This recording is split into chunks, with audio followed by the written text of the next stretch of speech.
ever think if your thoughts are yours? Like the thinking you're thinking, is it your thinking? Did you come up with that thinking? Or it was something imposed on you by not just your society at large, but by your experiences as a person?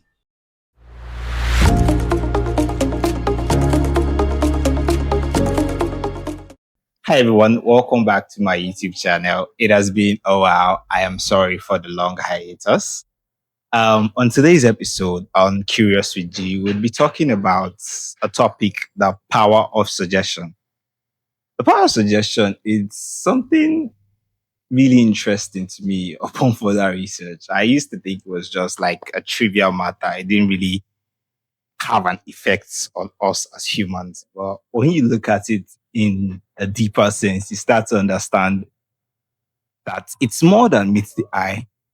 Let's start by talking about placebos. Like placebos are drugs that are basically they are prescribed drugs, most of them for emotional issues like anxiety and all those other a few psychological issues too.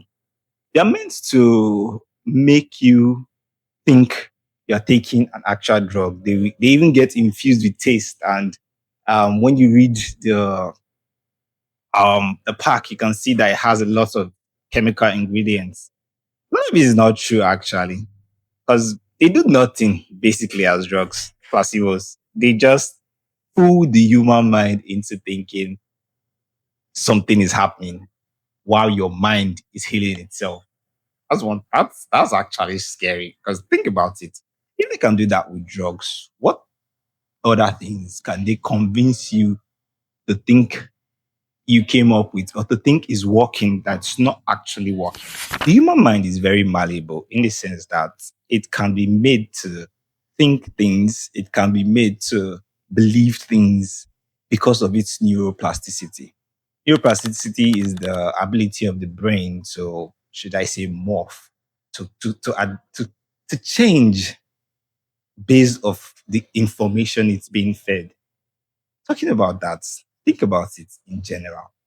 Everything you are thinking about right now, every topic that is bubbling right now in the world, how many of your opinions did you actually form yourself?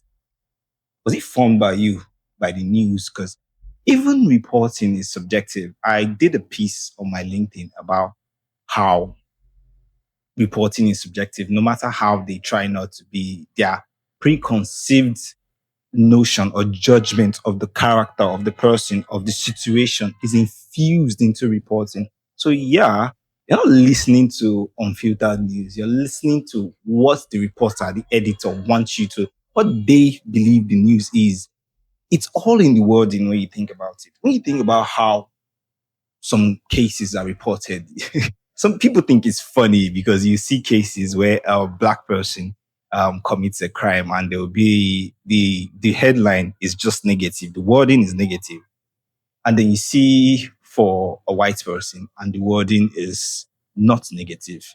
It is a neutral wording meant to not elicit any emotion from you, and you wonder why. You think they are just doing it because of, should I say, you think they are doing it because of, should I say, agenda?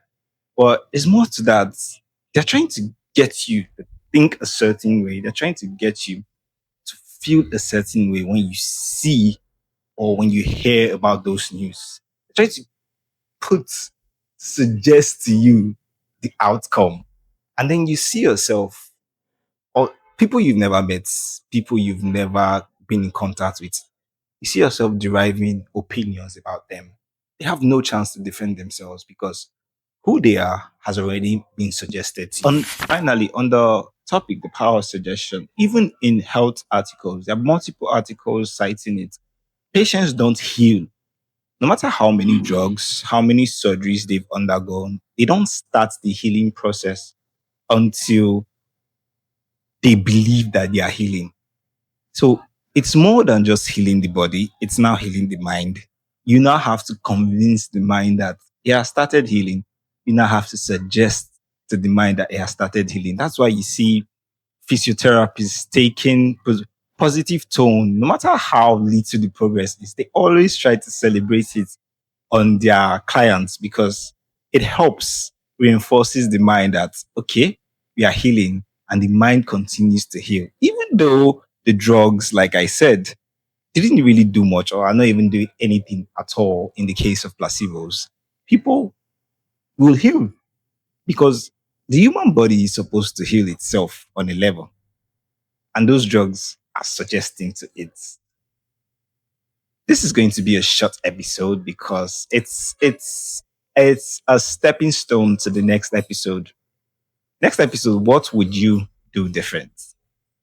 See you guys later. Thank you for joining me today. Do remember to like and subscribe.